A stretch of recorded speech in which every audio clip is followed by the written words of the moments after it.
მოგესალმებით მეგობრებო, მე ლადო ნაცვლიშვილი ვარ, ვიმყოფებით ჩემს არხზე და დღეს შემოგთავაზებთ გასულ უქმეებზე გამართულ UFC 326-ის ღონისძიების მოკლე მიმოხილვას. შეგახსენებთ, რომ თუ მოგწონთ ჩემი ვიდეოები, შეგიძლიათ გამოიწეროთ ჩემი არხი, იქ დააწვეთ ღილაკს, სადაც ზარია გამოსახული, რომ არ გამოგცეთ ხოლმე ჩემგან ახალი და ცხელი ვიდეოები. დავიწყოთ UFC 326-ზე საუბარი. შეგახსენებთ, თავარი ბრძოლა იყო ეგრეთ წოდებულ BMF კამრის მფლობელის ტიტულისთვის. ერთმანეთს ხვდებოდნენ Max Holloway, მფლობელი ამ ვთქვათ უიკენდამდე, ვისაც ჰქონდა ეს კამარი და Charles du Bronx Oliveira. თუმცა მანამდე სხვა საინტერესო ბრძოლებიც იყო. ჩვენ ამ ივენტზე ვისაუბრეთ საკმაოდ დეტალურად, პრინციპში ყველა ბრძოლა არა, მაგრამ ძირითადად ყველა საინტერესო ბრძოლას შევეხეთ, თქვით, გარკვეული ასე ვთქვათ პროგნოზებიც, სხვადასხვა მთავარი კარდის ყველა ბრძოლაზე ვისაუბრეთ და პრელიმ კარდიდან რამდენიმეზე და ვინც უყურა იმ ჩვენს ვიდეოს და შესაბამისად ასევე ვინც უყურა შემდეგ ივენტს, დამეთანხმება, რომ პრინციპში თითქმის ყველა პროგნოზი გამართლა, ერთი არ გამართლა, მაგრამ იქაც ცოტა რაღაცა თლათ ვერ გავარტყითო, მაგასაც ვერ ვიტყოდით, თუმცა მივყვეთ ყველაფერს, პრელიმ კარტში ბევრ ბრძოლაზე არ გავჩერებულ ვართ, ვისაუბრეთ დონტე ჯონსონისა და კოდი ბრანდეიჯის ბრძოლაზე, სადაც ფავორიტი გამოვიჩანეთ, ანუ გამარჯვებული იყო, როგორც მოსაოდნელი იყო დონტე ჯონსონი, თუმცა ვიცით უნდა ვთქვა და აღნიშნოთ, რომ ბრძოლა ისე არ წარიმართა, ბრძოლის შინაარსი არ იყო ისეთი, როგორცაც ველოდით. ჩვენ ველოდით უფრო ბრუტალურ, უფრო რაღაც სანახაობრივ, მრავალფეროვან ბრძოლას. ძირითადად ამას ველოდით უფრო კოდი ბრანდეიჯიდან გამომდინარე, რომელსაც ჯერ საკმაოდ ყველგან შეუძლია ჩხუბი, უყვარს ფეხზეც, კარგი მძიმე დარტყმების განხორციელება, უყვარს ეხერხება ჭიდაობას, თუმცა ამავე დროს დაცვა არ ვარგა არც დგომში, არც ჭიდაობაში და როგორც ეს მიგვაჩვია კოდი ბრანდეიჯმა, რომ საკმაოდ სანახაობრივად და სხვადასხვა მეთოდით იგებს ხოლმე და ასევე საკმაოდ ხშირად სანახაობრივად და სხვადასხვა მეთოდით აგებს ხოლმე კიდეც. თუმცა ამ ბრძოლაში ძალიან ისეთი ფრთხილი კოდი ბრანდეიჯი ვნახეთ, რომელიც ძალიან ისეთი კაცრი გეგმით დისციპლინირებული ირჯებოდა და კაცრად მიყებოდა გეგმას და თორემ კიდევ ამ მოიგო ბრძოლა, კიდევ რა, გაიყო საჯების გადაწყვეტილება, საჯების აზრი. თუმცა ის წააგო კოდი ბრანდეიჯმა, როგორც იყო მოსაოდნელი, თუმცა საკმაოდ ახლო ბრძოლაში და თან ეგრეთ წოდებული სპლიტით, ანუ გაყოფილი გადაწყვეტილებით და თან რატომ მიკვირს ასე ვთქვათ კოდი ბრანდეიჯისგან ეს? აი თავად განსაჯეთ, კოდი ბრანდეიჯი UFC-ში არის 2021 წლიდან და უკვე მოასწრო რამდენი რამ? გაითიშა პირველ რაუნდში. დაყვით გათიშეს. შემდეგ ბოდიში ჯერ მოგუტა მეტოქე, შემდეგ თავადაც მოგუტეს, გათიშა პირველ რაუნდში ტრეშანგორი, გაითიშა თავად, შემდეგ მიხაილ ოლეგზიეvichმა გათიშა, მოგუდა რუდოლფო ვიეირამ, მანამდე როგორც ვითხარით, თავადაც მოგუდა იგივე ილეთით თან მეტოქე. შემდეგ იყო იდაყვით მიიღო მან არალეგალური დარტყმა და სხვადასხვა ეს მოხდა ორჯერ, ანუ მეტოქე მას არალეგალურად იდაყვით დარტყეს ორჯერ. პირველ შემთხვევაში მეტოქის დისკვალიფიკაციის გამო გამარჯვება მიანიჭეს კოდი ბრანდეიჯს, მეორე შემთხვევაში ხა კაი შენ გაახურეო და მეორე მოგება არ ვიცეს. იქ no contest-ი დაფიქსირდა.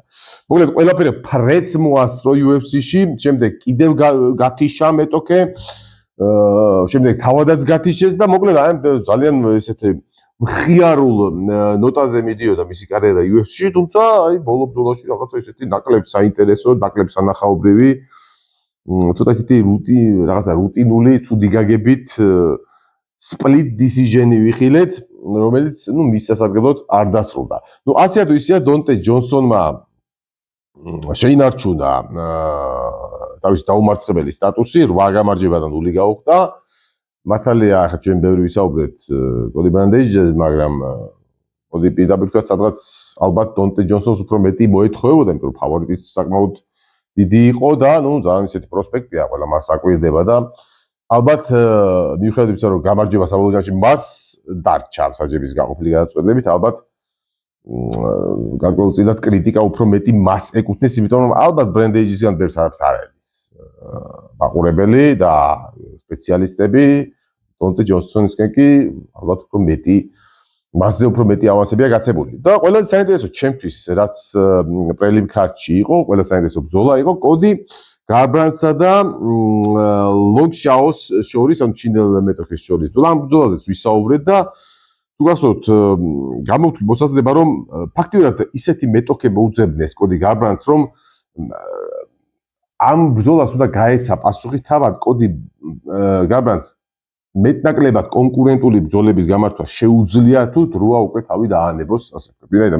მეტოქე ისეთი მიწეს რომ ნუ ახლა ძალიან ისეთის არ იყო რომ აუცილებლად ყველამ უნდა გადაუაროს ამ მეტოქეს რაღაცები. ცუდი ბიჭი არ არის ჩინელი, თუმცა იქიდან გამომდინარე თუ რა ისტორია აქვს კოდი გარბრანდს და რა კლასი თუნდაც აქვს ამ მებრძოლს, წესი თუ რაღაც კიდე შეუძლია კოდი გარბრანდს, მას არ უნდა გაჭირებო და ლონგ შაოს დამარცხება. პასუხი მივიღეთ საკმაოდ ისეთი. პრინციპში გაიმარჯვა კოდი გარბრანდმა, მაგრამ ალბათ ეჭვი გაჩნდა ისეთი, რომ ალბათ კოდი გარბრანდის დროც მოვიდა. წასვლის. ყოველ შემთხვევაში რეგრესი დაწყებული აქვს. ვინაიდან შეახსენეთ, მან გაიმარჯვა სამივე მსაჯმა დააფიქსირეს ანგარიში 28-27 მის სასარგებლოდ, მაგრამ არ დაგვავიწყეს რომ ერთ რაუნდში ბოლოში მე მგონი ჩინელს წელსქვემო დარტყმის გამო დააკლეს ორი ქულა. ნუ მარტივი არითმეტიკით ხვდებით რომ ის ორი ქულა რო არ დაეკლოს, სუფთა ბრძოლაში კოდი გარბრანდმა ეს ბრძოლა წააგო. უბრალოდ მხოლოდ იმის ხარჯზე რომ ორი ქულა დააკლეს ლონგ შაოს, ზუსტად ეს ორი არითმეტიკულად ისე გამოვიდა რომ ერთი ქულით მოკლედ მოიგო კოდი გარბრანდმა. ასე რომ ნუ მე პრინციპი არ გამიკვირდა სიმართლე რომ მე დიდი ხანია ეჭვი მაქვს რომ კოდი გარბრანდი ძალიან შორს არის და ნუ თლათ ტონი ფერგუსონი რო იყო ბოლოს თლათ ისეთი არ არის, მაგრამ კიდე თუ გააგრძელა აქ ბრძოლები ძალიან მალე გახდება ისეთი. ჩემი აზრით ამ თავი უნდა დაანებოს ზოგადად კარიერას, ან გადავიდეს სხვა ნაკლებ კონკურენტულ ორგანიზაციას, სადაც კიდევ მოიძებნება მეტოქეები, ვისაც ასე თუ ისე ვისთანაც გამარჯვებას მოიპოვებს და კარგ ვთქვათ ციფრებს დაიბატებს თავის კარიერაში, რეკორდში. გადავედით მთავარ ქარტზე, აქ ყველა ბრძოლაზე ვისაუბრეთ, შეახსენებთ პირველ ორ ბრძოლაზე, ძალიან და იგივეს ვამბობდით, რომ ორივე ბრძოლა იყო აუცილებლად ბონუსის კანდიდატი და აქ და იგივე პროგნოზი ქონდა რომ თუ ბრძოლა გაგრძელდებოდა ნახევარზე მეტი, ზოგადად რაუნდ ნახევარზე მეტი, ძალიან დიდი შანსი იყო რომ ამ ბრძოლებში რომელიმეს აეღო Fight of the Night-ის ბონუსი და თუ უფრო მალე დამთავრდებოდა ის ასევე დიდი შანსი იყო აუცილებლად პერფორმანსის ბონუს მიიღებდა ამ ბრძოლებში გამარჯვებული. და გამარჯვებული ორივე ბრძოლაში შეიძლება ყოფილიყო ორივე მხარე. პირველ ბრძოლაში გრეგორ როდრიგესსა და ბრუნო ფერეირას შორის დავასახელეთ მცირე ფავორიტად დავასახელეთ გრეგორი როდრიგესი და იმაზეც ვისაუბრეთ რომ კი რემატჩი იყო ეს სხვადასხვა ისინი ადრე შეხვედროდნენ ერთმანეთს. ბრუნო ფერეირას სადებიუტო ბრძოლაში UFC-ში ბრუნო ფერეირამ გათიშა გრეგორი როდრიგესი, მაგრამ ისიც ვთქვით რომ ეს ისეთი მებრძოლები არის, ანუ აქ რომელიც გათიშოს ეს არ ნიშნავს 10 ჯერ რო შეახვედრო, შეიძლება 5 ჯერ ერთმა გათიშოს და 5 ჯერ მეორემ. თუმცა მცირე ფავორიტად მაინც დავასახელე გრიგორი როდრიგესი და ასეც მოხდა გრიგორი როდრიგესმა გაიმარჯვა ნოკაუტით პირველ რაუნდში და რაგი პირველ რაუნდში გაიმარჯვა, ბუნებრივია როდრიგესმა გამარჯვებულმა მიიღო პერფორმანსის ბონუსი.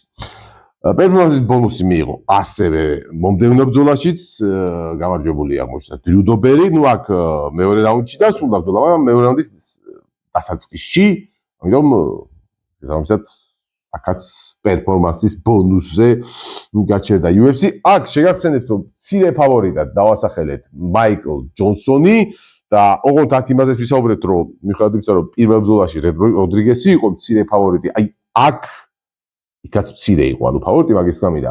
აქ მაიკლ ჯონსონი კიდევ უფრო მცირე ფავორიტია, კიდევ უფრო ახლოს არის ბრძოლა თქო, ვინაიდან დობერს ეხერხება, ნუ ასეთი ბრძოლებს ეხერხება, რას ვქვია, მოუგია დობერს ისეთი ბრძოლები, სადაც ანდერდოგი იყო ერთი და მეორე, სადაც ბრძოლაც არ მიდიოდა, მისთვის პირიქით ძალიან ცუდად მიდიოდა ბრძოლა, ჩვენ გვახსოვს მას არალეგალური დატყვაც მოხვედრია და თითქოს და თავადაც მოუწყდა ქულას დაუკარგავს, მაგრამ აი ალოგიკურად შემოუტრიალებია ასეთი ბრძოლები და აქაც ის მოხდა პირველი რაუნდი პირდაპირ მოუგო მაიკლ ჯონსონმა მეორე რაუნდიც რომ დაიწყო მიყავდა თავიდან ბოლომდე მაიკლ ჯონსონს ეს ბრძოლა ანუ შინაარსი ბრძოლის პრინციპში გამოვიცანეთ მაგრამ დრიუ დობერმა შეგვახსენა ვინ არის ერთხელ დაუშვა შეცდომა პრინციპში ამ რაუნდ ნახევრის განმავლობაში თითქმის რაუნდ ნახევრის განმავლობაში მაიკლ ჯონსონმა იმ ერთხელ მოარტყა თქვას დრიუ დობერმა მაგრამ ის ერთი მოტყმა აღმოჩნდა საკმარისი და ბრუტალური ნოკაუტით KO ეგრეთ წოდებული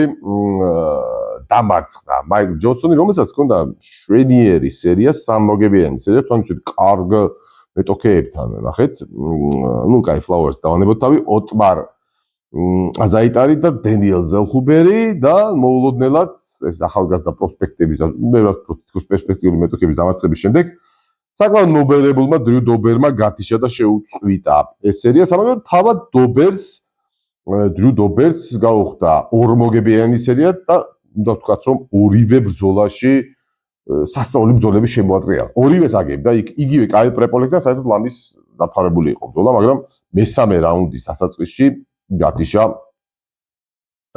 მეტოქე. ხო, ნუ მოკლედ ერთადერთი ბრძოლა მთელს ამ ქარდზე, რომელშიც შეიძლება თქვა ვერ გამოვიცანით. შეიძლება ვთქვათ რა, ყველაზე მცირე ფავორიტი აქ ყავდა, მაგრამ ასე თუ ისე ფავორიტმა ვერ გაამართლა, მინაიდან ფავორიტად დავასახელეთ მცირე ფავორიტად მაიკლ ჯონსონი, დანარჩენი ყველა ბრძოლაში ფავორიტი გამოვიცანით. ამის შემდეგი ბრძოლა იყო რაულ როსას ჯუნიორსა და რობ ფონს შორის, უბრალოდ რობ ფონსა და ჯუნიორს შორის, როსას ჯუნიორს შორის.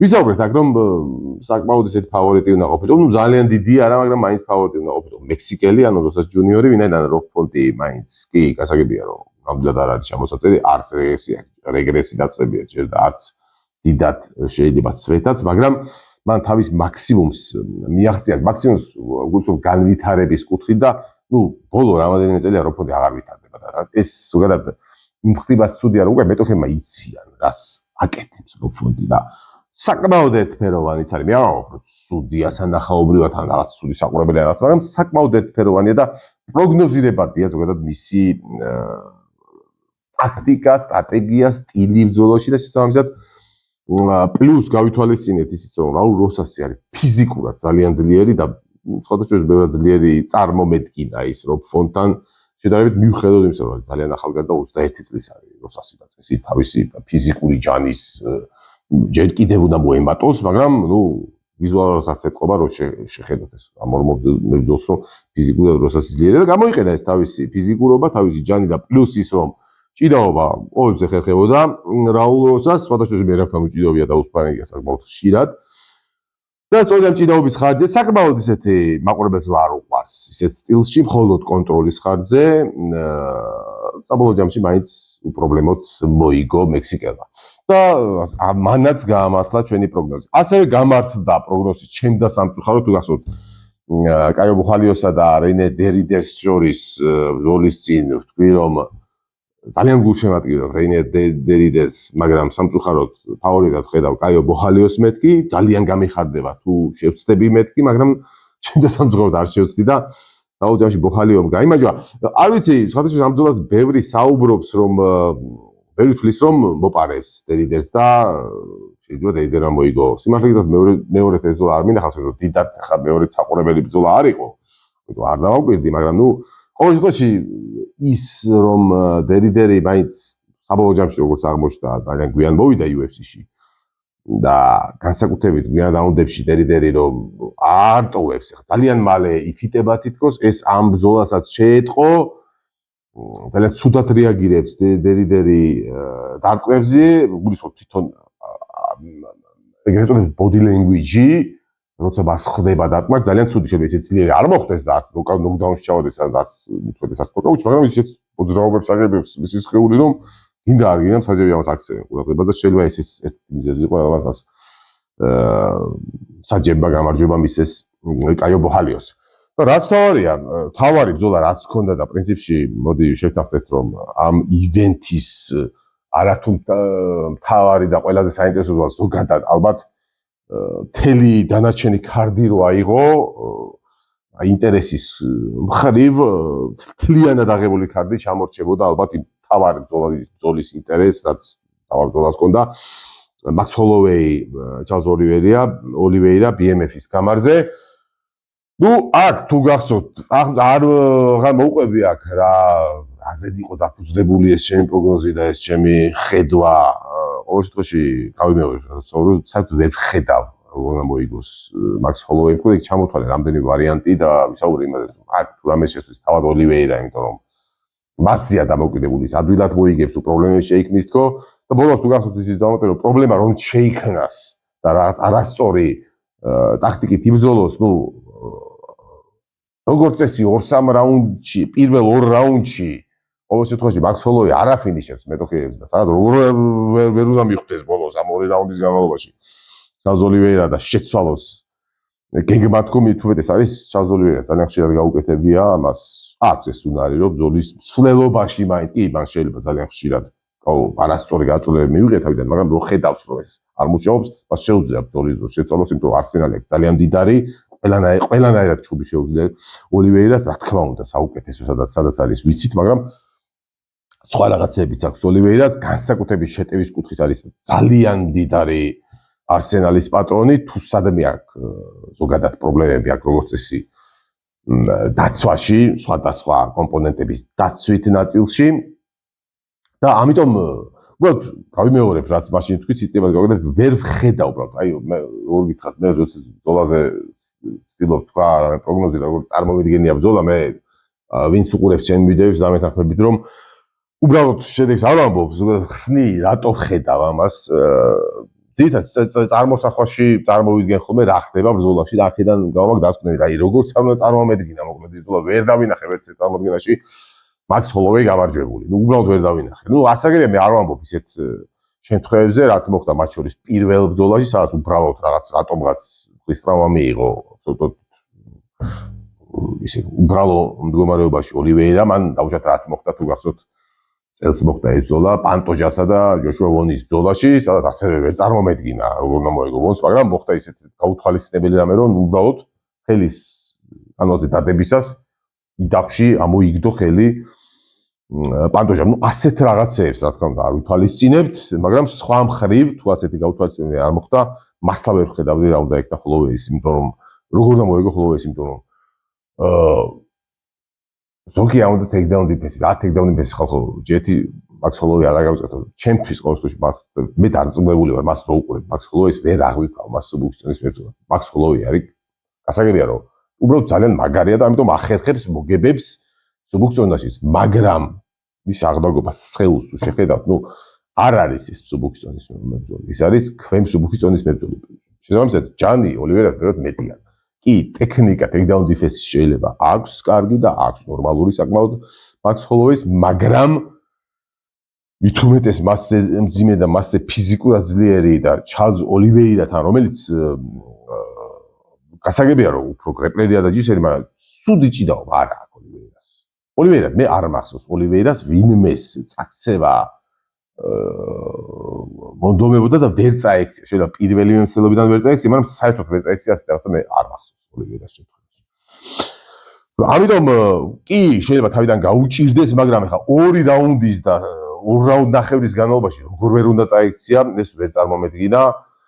იქიდან გამომდინარე ისე და ისევ რომ Max Holloway პირველ რაუნდში არ აფინიშებს, შესაბამისად Oliveira-ს ქონდა დრო რომ წაიქცია და ქონდა დრო კი არა, ყველა რაუნდში წააქცია, თან ყველა რაუნდის დასაწყისშივე წააქცია.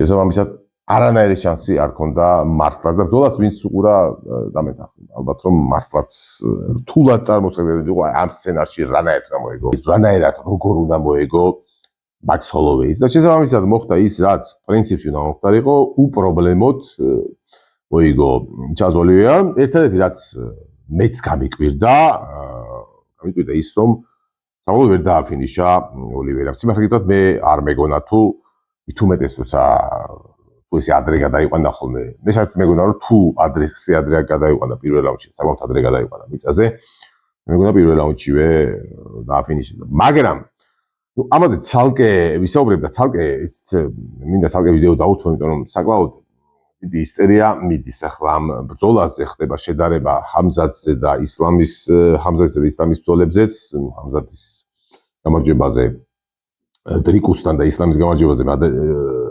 დელამადადენასთან და ბევრი ძალიან აკრიტიკებს ამ სამ ბრძოლაში გამარჯვებულებს, ანუ ხამზატს, მახაჩევს და ჩარლზ ოლივეირას. ნუ ოლივეირაზე კი ბატონო ყველა მიცით შემადგივრობ და მომწონს ეს მებრძოლი, მაგრამ ნუ მე მისმენს ხშირად მიყურებს და ზოგადად მისდევს იცის რომ არც ხამზატის კომაგი არა ვარ და არც ისლამის და არც ეს ბრძოლაში მათ არ უშევადირო სხვა მიზეზის გამო. მაგრამ ამ შემთხვევაში ძალიან ყველა აჰეითებთ მათაც. და ჯერეთი არც ორი სიგიჟა როგორ შეიძლება ეს რაღაცა თქვა საერთოდ თუ MMA-ის საერთოდ არ თუ გესმის საერთოდ თუ იცი რა არის როგორ შეიძლება თქვა ისლამ მახაჩევზე ხამზატ ჩიმაევზე და ჩარლზ ოლივეირაზე რომ ისინი არიან უინტერესო მებრძოლები და ესე რაღაცა თრევა და მარტო ძის კოტრიალი უყარ ჯერ საუბრობ ჩარლზ ოლივეირაზე რომელსაც ყველა რეკორდი აქვს მოხსნილი UFC-ის ისტორიაში ბადამდელი გამარჯვებებით, ანუ ფინიშებით. საბმიშენებით, სხვა და ულამაზესი საბმიშენებით, აი ცალკე თემაა ხარისხზე ამის. ბონუსების, შეგახსენებთ, ამ სამივე მაჩვენებელში პირველ ადგილზე ჩარლზ ოლივეირა არა მხოლოდ თავის დივიზიონში, საერთოდ UFC-ში და არა ახლა მოქმედ მებრძოლებში მარტო, არამედ საერთოდ ისტორიაში და ამ მებრძოლზე ამბობთ, რომ ის არის უინტერესო მებრძოლი და არასანახაობრივი.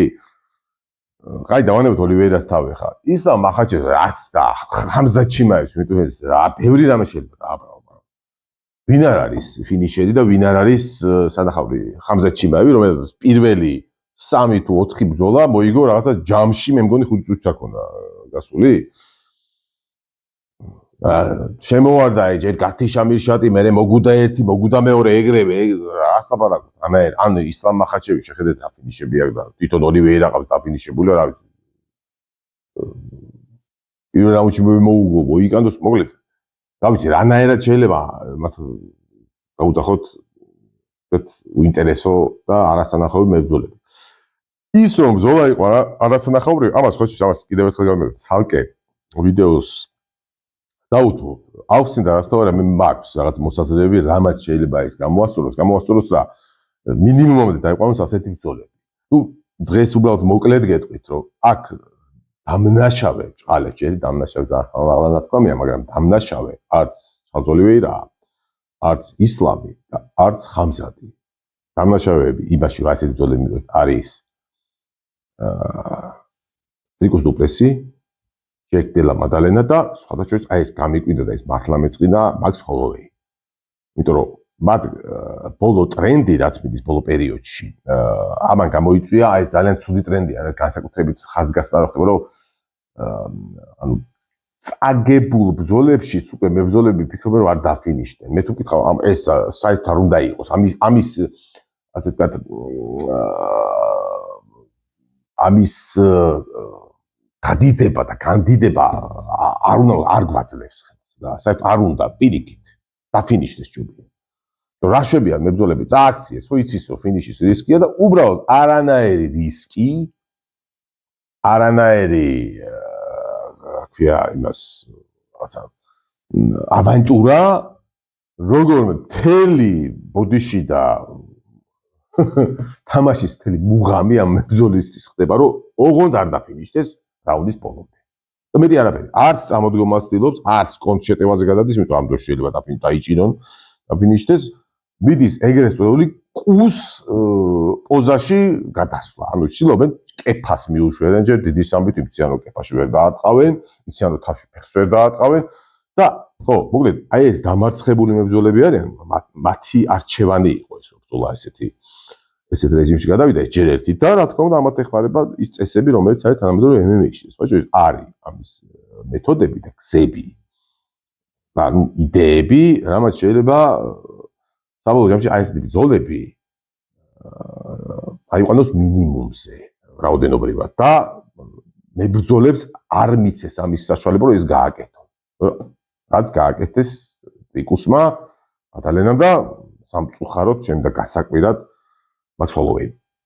თუმცა ამას ცალკე ვიდეოს დავუთმობ და საკმაოდ ვრცელი ვრცლად არის ამაზე სასაუბრო და ძალიან ბევრ დეტალს უნდა შევეხოთ ეს მარტივი არ არის რა თქმა უნდა თუმცა გამოსვლადია ხო თქვენ ჩემი ახალი რუბრიკა იცი მეცაც გეტყვით და თუ ამ თემაზე რაღაც კითხვებს დამისვებ ჩემ შეიძლება აი მეცაც გეტყვით ფორმატში დაუთმო შეგახსენებთ რომ ეს ფორმატი მეცაც გეტყვით ცოტა განსხვავებული ფორმატია თუ ჩვეულები როგორც აი ეს ვიდეოა ასეთ ვიდეოებში უბრალოდ კონკრეტულ ივენტზე საუბრობთ, ან გასულ ივენტზე, ან დამდეგზე, ან ორივეზე, მეცაც გეტყვი ფორმატი ეთმობა მხოლოდ თქვენს კითხვებზე პასუხის გაცემას და მთელი ეს მეცაც გეტყვი ფორმატში რაც ვიდეოებია, მხოლოდ მეტი არაფერზე ასწავლობ, კითხულობ თქვენს დასმულ შეკითხვებს, რომელსაც კომენტარებში მიწეთ და პასუხობ და ჯერჯერობით ჯერჯერობით რა, ყოველთვის აქამდე რა, ამდენჯერაც ყოფილა ეს მეცაც გეტყვი გამოვიდა და დავდე ეს მეცაც გეტყვი ფორმატის ვიდეო, ყველა ასეთი კითხვა არ ყოფილა პასუხგაუცემელი, რაც რა თქმა უნდა თქვენი დამსახურება, იმიტომ რომ მართლა მოდის კარგი, აზრიანი, შინაარსიანი და მართლა ძალიან კარგი კითხვები, მეც რომ სიამოვნებს პასუხის გაცემა და ძალიან ხშირ შემთხვევაში მეც დამაფიქრებს ხოლმე და მოკლედ ძალიან მომწონს სხვადასხვა ეს ჩემი მოფიქრება და კიდევ ერთხელ შეგახსენებ თუ აი ამითიც დაინტერესდით, ანუ მეცაც გეტყვი ფორმატით დაინტერესდით, მით უმეტეს უნდა გამოიწეროთ ჩემი არხი, დააჭიროთ ხილაკს, ზარის ხილაკს, რომ არ გამოგეპაროთ მსგავსი ვიდეოები. ნუ ეს იყო პრინციპში, რაც შეიძლება გვეთქვა გასულ ივენტზე, დამდეგ უქმეებზე, უკვე კი UFC-ს ივენტის გველოდება, სხვა შეიძლება საკმაოდ საინტერესო ივენტია და მთავარი ზოლაა ძალიან საინტერესო. ახალგაზრდა, ძალიან პერსპექტიული პროსპექტის გამოცდას ვნახავთ, კევინ ვალეჯოსი, არ ვიცი ზუსტად სხვა ვერსიებია, როგორი იკითხება ამ არგენტინელის გვარი, ხდება ვეტერან 51 წლის ჯოშ ემეტს.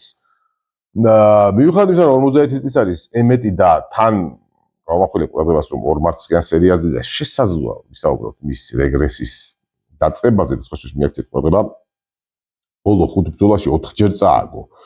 თუმცა ვის შეხვდა ისიც თქვა, ხო, ილია თოფურია, იაირ როდრიგესი, ლერონ მერფი და იუსუფ ზალავი, ანუ ამ 4 ეს ვისთან წააგო, იმას ვუყურებ, რაის მიჩელს მოუგო, ასე რომ კი, ვეტერანია, ალბათ შეიძლება ითქვას, რომ რეგრესი მას დაეწყო, მაგრამ ჯერ საკმაოდ ქმედით უნარიანია ჩემი აზრით და როგორც ტესტი ყოველ შემთხვევაში კევინ ვალეხოსისთვის გამოდგება, ვინაიდან ვალეხოსი არის 24 წლის სულ რაღაც და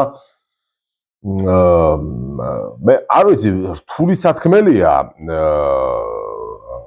აქ პროგნოზის გაკეთება საკმაოდ რთულია, მაგრამ ვფიქრობ, რომ ბუკმეკერებს ფავორიტად ეყოლებათ კევინ ვალეხოსი.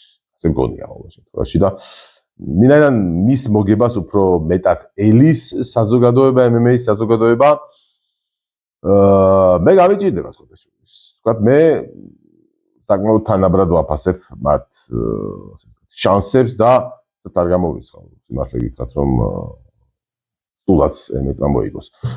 ძლიერი შანსია სხვადასხვა ამ ბრძოლაში ნოკაუტის, მაგრამ შეიძლება 5 რაუნდიანი ომიც ვიხილოთ ხო და საკმაოდ სისხლიანი ომი შეიძლება გამოდგეს. და რაც თავარია, ყველაზე მნიშვნელოვანი რაც ხდება დამდეგ უქმეებზე, ეს რა თქმა უნდა არის რკენას მეორე ივენთი.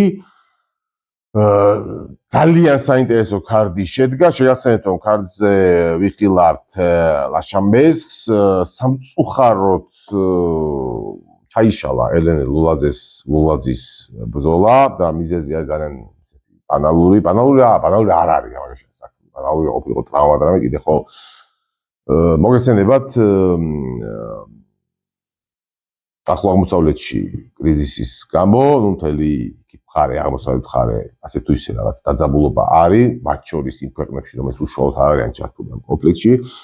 ნუ ერთ-ერთი ასეთი ქვეყანა აღმოჩნდა ყოველ შემთხვევაში ტაილანდი, სადაც არის ულაძე და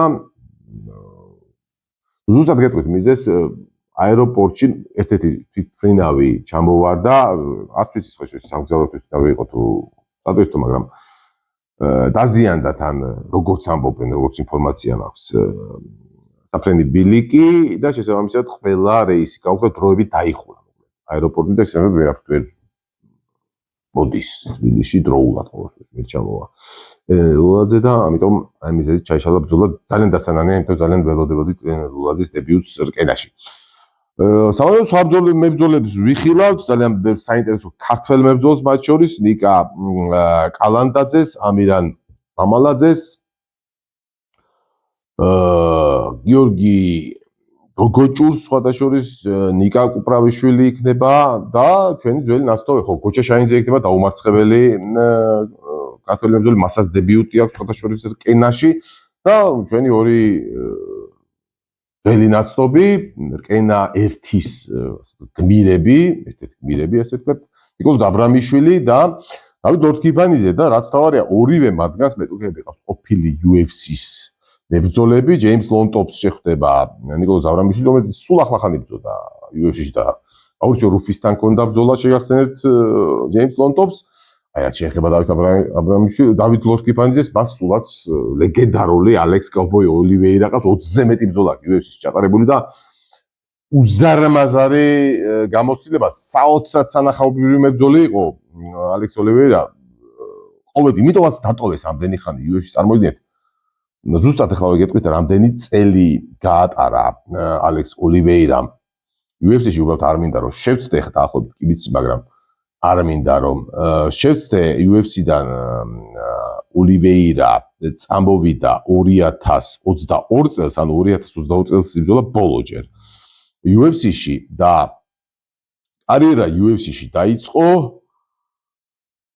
2015 წელს, 7 წელი გაატარა UFC-ში 20-ზე მეტი ბრძოლა ჩაატარა და თავარი ეს არ არის, მე აქცევ რომ 3-ჯერ ქონდა პერფორმანსის ბონუსი, 2-ჯერ ქონდა Fight of the Night-ის ბონუსი და ერთხელ ერთი მისი ბრძოლა იანსი მოდეიროსთან ჩატარებული ბრძოლა საერთოდ წლის ბრძოლად არის, სასწაული კარიერა აქვს, ყველა ტოპ მებრძოლთან არის თავის დროზე ვინც იყო UFC-ში მის პერიოდში ვინც იყო ყველასთან აქვს დაბრძოლი ნიკო პრაისი მეორე კაუბოი დონალდ სერონე გუნარ ნელსონი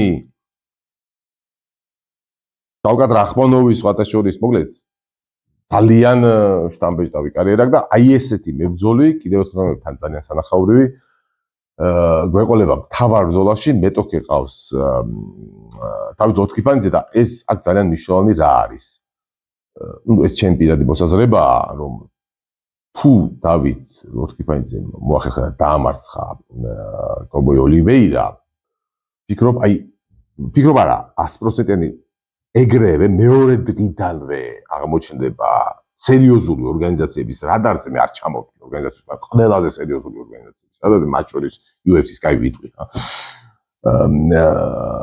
და ძალიან იზრდება შესაბამისად ჩანსი იმისი რომ ის იყოს განხილული UFC-ს შესაბამისი ასე ვთქვათ პირების მიერ როგორც ერთ-ერთი ახალი შევსება UFC-ში როდის როგორ და მოხდება თუ არა ეს არ ვიცი მაგრამ ალბათობა ამისი ძალიან დიდია აი 90%-იანი თუ მან მოახერხა და დაამარცხა ალექს ოლივეირა ეს ყველაფერი მოხდება 14 მარტს ამ შაბათს ამ უქმეებზე შაბათს კერძოდ დაიწყება ივენთი 6 საათზე საღამოს 6 საათზე შეგახსენებთ რომ მასპინძლობს ივენთს თბილისის სპორტის სასახლე ძველი სპორტის სასახლე თქვენი მონამორჩილი უშუალოდ სასახლიდან იქვე არენიდან წაიყვანს გააკომენტირებს ამ ივენთს და გელოდებით ყველას უმეტესობას გისურვებთ რომ იყოთ სპორტის სასახლეში ამ დროს ვინც ბილეთს ბერიშოვა აქამდე რაც უკვე ვერ არის შოვის დარწმუნებული ვარ ძალიან მალე გაიგინა ყველა ბილეთი შეგიძლიათ ვიყუროთ და გვისმინოთ უშუალოდ ეკრანებიდან დღეისათვის ეს იყო კიდევ ერთხელ შევახსენებთ რომ გამოიწერეთ ჩემი არხი მოიწონეთ ეს ვიდეო თუ მოგწონთ და უნდა იყავით ჯანზე მაგარად